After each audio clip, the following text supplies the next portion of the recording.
Anacarsis escita. 1. Anacarsis escita, hijo de Gnuro y hermano de Cadúida, rey de Escitia, nació de madre griega, por cuya razón supo ambos idiomas. Escribió sobre las leyes de los escitas y sobre lo conducente a la frugalidad de la vida de los griegos. Escribió también de la guerra hasta unos 800 versos. Su libertad en el decir dio motivo al proverbio de hablar escítico. Sosícrates dice que Anacarsis vino a Atenas en la Olimpiada 47, siendo Arconte Éucrates y Hermipo, que fue a casa de Solón y mandó a uno de los familiares de este dijese a su amo, estaba allí Anacarsis, y si quería gozar de su visita y hospedaje. Que el criado dio el recado a Solón, el cual respondió que los huéspedes son los que están en su patria. Con esto entró Anacarsis diciendo que él estaba entonces en su patria y por tanto le pertenecía a ser huéspedes a otros. Admirado Solón de la prontitud, lo recibió y lo hizo su grande amigo. 2. Pasado algún tiempo, volvió a Escitia y, pareciendo quería reformar las leyes patrias y establecer las griegas, lo mató, dicho su hermano, andando de caza con una flecha. Murió diciendo que, por su elegancia en el decir, había vuelto salvo de Grecia y que moría en su patria por envidia. Algunos dicen que murió estando sacrificando al uso griego. Mi epigrama es el siguiente. Vuelto a Escitia, Anacarsis quiso enmendar errores de su patria, procurando viviese el uso griego, mas no bien pronunciada su sentencia, cuando un volante dardo en un momento lo trasladó a los dioses inmortales. 3. Decía que la cepa lleva 3 racimos, el primero de gusto, el segundo de embriaguez y el tercero de disgusto. Admirábase mucho de que entre los griegos se desafiasen los artistas y juzgasen de las obras los que no eran artífices. Preguntado de qué forma se haría uno abstemio o aguado, respondió, mirando los torpes gestos de los borrachos. Decía también que se maravillaba de cómo los griegos que ponían leyes contra los que injuriaban a otros, honraban a los atletas que se hieren mutuamente. Habiendo sabido que el grueso de las naves no es más de 4 dedos, dijo, tanto distan de la muerte los que navegan. Llamaba al aceite medicamento de frenesí, pues ungidos con él, los atletas se enfurecían más unos contra otros. Decía, ¿cómo es que los que prohíben el mentir mienten abiertamente en las tabernas? Admirábase también de que los griegos al principio de la comida bebiesen en vasos pequeños y después de saciados en vasos grandes. En sus retratos anda esta inscripción: se debe refrenar la lengua, el vientre y la carne. 4. Preguntado de si en Escitia había flautas, respondió, ni tampoco cepas.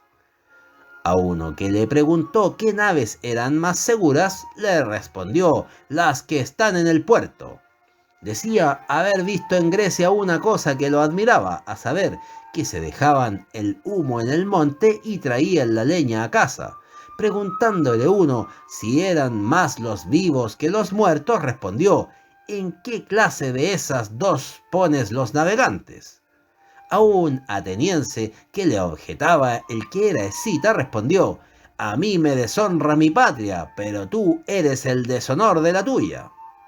Preguntado qué cosa era buena y mala en los hombres, respondió, la lengua.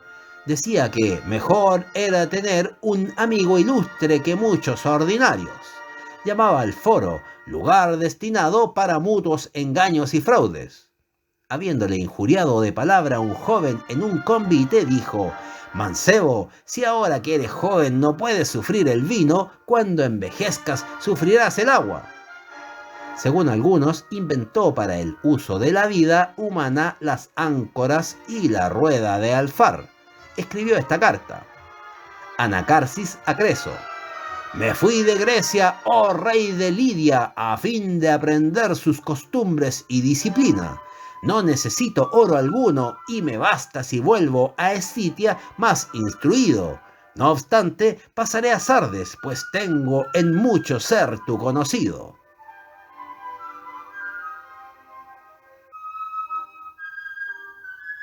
Misón.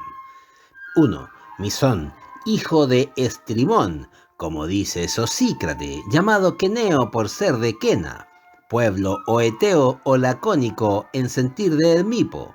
Es contado entre los 7 sabios. Dicen que su padre fue tirano.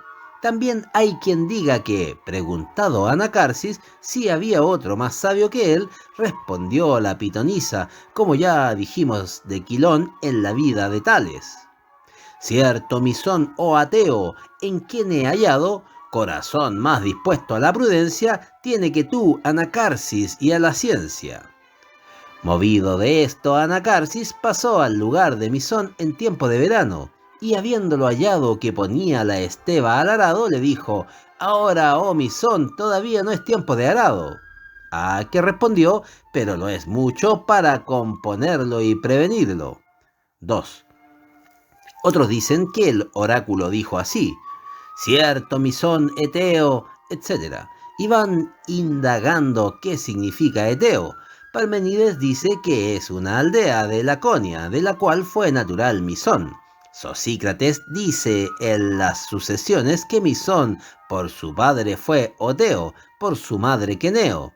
Eutifrón, hijo de Heráclides Póntico, dice fue cretense, habiendo en Creta un pueblo llamado Etea. Anaxilao lo hace Arcade. Hiponacte hace también memoria de él diciendo: Misón, a quien Apolo llamó el más sabio de los hombres todos. 3. Aristóxenes dice en su Historia Varia que Misón no se diferenció mucho de Timón y de Apimanto, pues también aborrecía a los hombres. Fue visto reír estando solo en el campo de la Cedemonia, y como el que lo oyó de improviso le preguntase con instancias por qué reía no habiendo nadie presente, dijo: por eso mismo. Dice también Aristóxenes que Misón no fue célebre a causa de no haber nacido en ciudad, sino en un cortijo, y aún este desconocido, por cuya razón muchas de sus cosas se atribuyen a Pisístrato. Lo mismo ejecuta Platón el filósofo, pues hace memoria de él en su Protágoras, y lo pone en lugar de Periandro. Decía Misón que no se han de buscar las cosas por las palabras, sino las palabras por las cosas, pues no se hacen las cosas por las palabras, sino las palabras por las cosas. Murió a los 97 años de edad.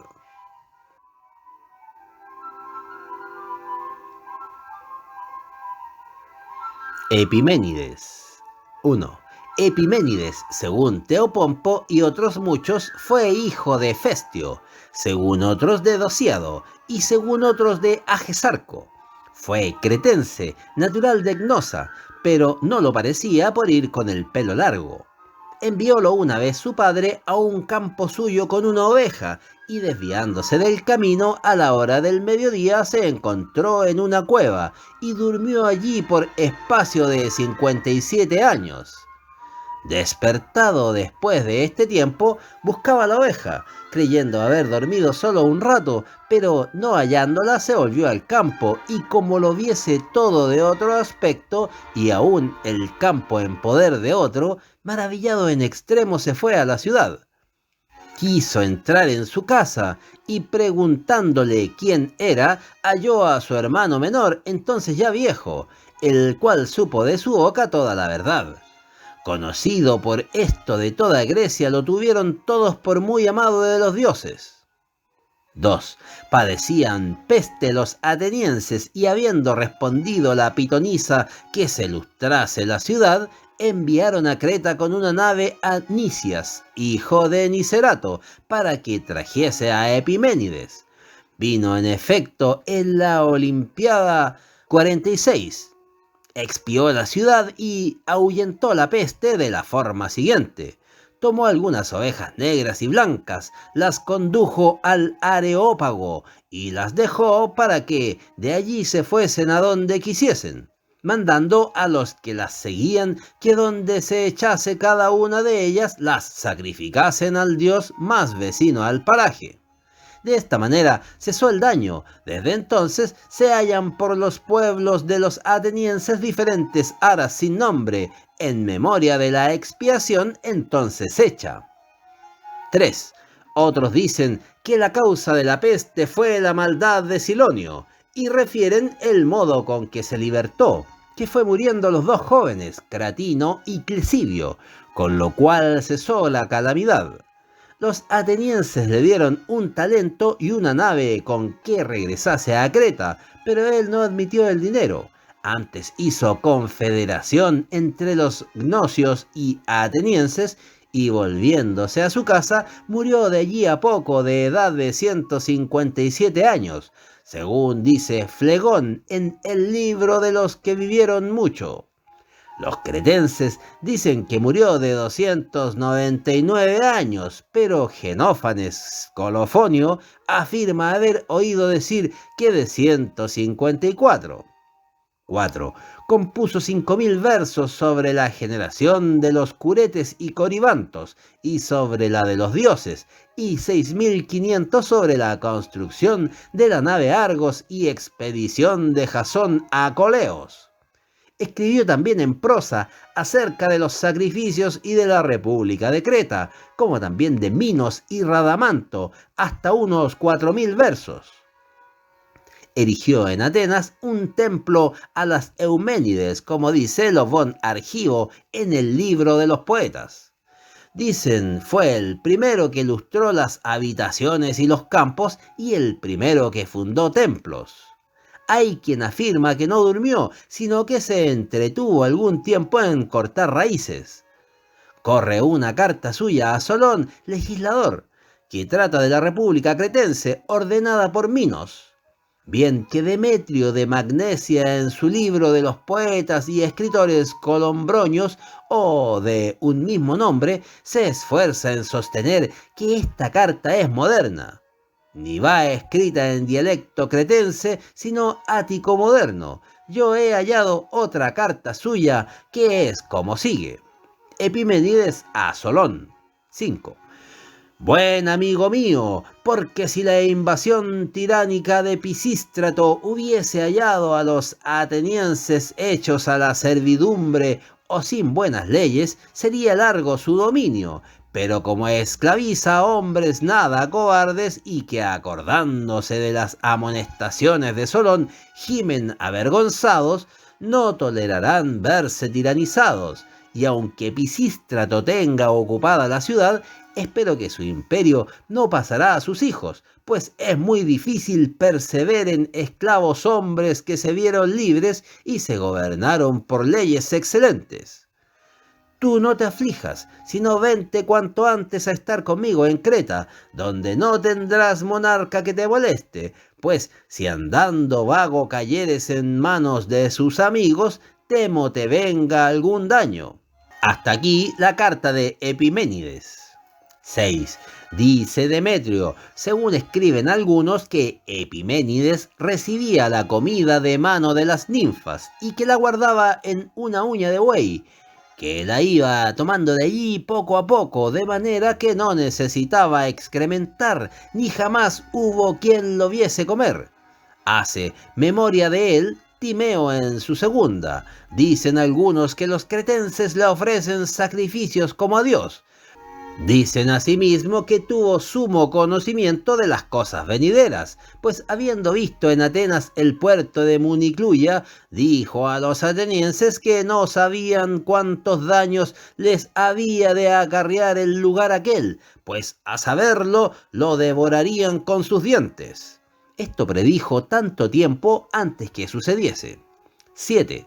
Refieren que él mismo se llamaba Eaco, que predijo a los lacedemonios habían de ser prisioneros de los Arcades y que aparentó muchas veces que resucitaba. Escribe Teopompo en su libro de las cosas admirables que, cuando construía el templo de las ninfas, se oyó una voz del cielo que decía: Epiménides, no lo dediques a las ninfas, sino a Júpiter. También predijo a los cretenses el estrago que los arcades habían de hacer en los lacedemonios, según arriba dijimos, y efectivamente fueron derrotados junto a Orcomeno. Añade Teopompo que envejeció en tantos días como años había dormido. Mironiano dice en sus símiles que los cretenses lo llamaban curete. Guardan su cuerpo los lacedemonios, avisados por un oráculo. Corno asegura Sosidio lacedemonio. Hubo otros dos Epiménides, el uno escritor de genealogías y el otro de la historia de Rodas en dialecto dórico. Ferecides. 1. Ferecides, hijo de Badio, natural de Ciros, según dice Alejandro en las sucesiones, fue discípulo de Pitaco. Fue el primer griego que escribió del alma y de los dioses. Refiérense de él muchos prodigios, pues como pasease una vez por la playa del mar de Samos y viese una nave que corría con buen viento, dijo que dentro de breve tiempo se anegaría, y efectivamente zozobró a vista del mismo. Igualmente, habiendo bebido agua sacada de un pozo, pronosticó que dentro de 3 días habría terremoto, y así sucedió. Subiendo de Olimpia a Micenas, aconsejó a Perilao, que lo hospedó en su casa, partiese de allí con su familia. No se persuadió Perilao, y Micenas fue luego tomada por los enemigos. 2. Decía a los lacedemonios, según refiere Teopompo en su libro de las cosas admirables, que no se deben honrar el oro y la plata, que esto se lo había mandado a decir Hércules, el cual mandó también la misma noche a los reyes obedeciesen a Ferecides en ello. Algunos atribuyen esto a Pitágoras. Escribe Hermipo que, como hubiese guerra entre los efesinos y magnesios y desease venciesen los efesinos, preguntó a uno que pasaba de dónde era, y respondiendo que de Éfeso, le dijo: pues llévame de las piernas y ponme en territorio de Magnesia. Luego dirás a tus paisanos que me entierren en el paraje mismo donde conseguirán la victoria. Manifestó aquel este mandato de Ferecides a los ciudadanos, los cuales, dar a la batalla el día siguiente, vencieron a los magnesios y buscando a Ferecides lo enterraron allí mismo y le hicieron muy grandes honras. Algunos dicen que se precipitó él mismo del monte Coricio, caminando a Delfos, pero Aristóxenes en el libro de Pitágoras y sus familias dice que murió de enfermedad y lo enterró Pitágoras en Delfos. Otros quieren muriese comido de piojos. 3. Habiendo venido Pitágoras a visitarlo y preguntándole cómo se hallaba, sacó por entre la puerta un dedo y dijo: conjetura de aquí el estado del cuerpo. Los filólogos tomaron después en mal sentido estas palabras y aún pecan todavía los que en mejor sentido las interpretan. Decía que los dioses llaman Ciorón a la mesa. Andrón Efesino dice que hubo 2 Ferecides, ambos de Ciros, el uno astrólogo y el otro teólogo, hijo de Badio, de quien Pitágoras fue discípulo.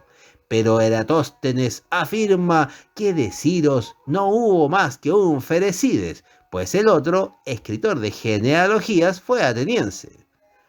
De Ferecides sirio nos ha quedado un libro cuyo principio es Júpiter y el tiempo, y la tierra fueron siempre una misma cosa.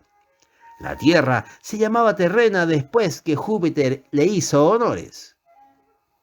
En la isla de Ciros se conserva un heliotropio de Ferecides.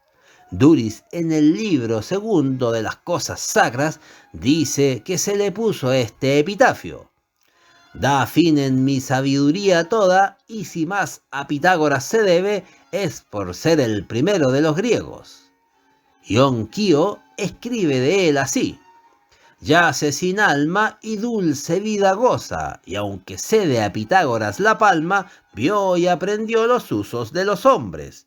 Mi epigrama en verso fedecrático dice así: se dice por seguro que el grande Ferecides, en Ciros engendrado, mudó su primer forma, comido de piojos, a tierra de Magnesia ser quiso conducido para dar la victoria a los nobles efesios.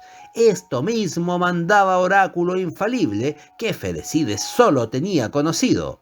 Entre ellos murió alegre, es pues cosa muy cierta que el verdadero sabio es útil vivo y muerto. Floreció hacia la Olimpiada 59, escribió esta carta. Ferecides a Tales. 4. Tengas buena muerte cuando te tocare el día fatal. Hallábame enfermo cuando me vino tu carta. Estaba todo cubierto de piojos y con calentura. Ordené pues a algunos de mis domésticos que, en habiéndome enterrado, te llevasen mis escritos. Si te parecieren bien a ti y a los demás sabios, podrás publicarlos, pero si no, no los publiques. A mí no me gustaban mucho por no haber certeza en las cosas. Pero ni yo prometo en ellos esto, ni sé hallar lo verdadero. ¿Acaso habré explicado algo acerca de los dioses? Importa entender lo restante, pues yo no hago más que insinuar las cosas. Agravándose más y más mi enfermedad, ni admito médico ni amigo alguno, pero estando ellos fuera de la puerta y preguntándome cómo me hallo, saco un dedo por la cerradura y les manifiesto el gran mal en que estoy. Los he ya amonestado concurran pasado mañana a celebrar el entierro de Ferecides. 5. Hemos tratado hasta aquí de los que fueron llamados sabios, a los cuales agregan muchos al tirano Pisístrato. Trataremos ahora de los filósofos, empezando por la secta jónica, de la cual, según dijimos, el primero fue Tales, maestro de Anaximandro.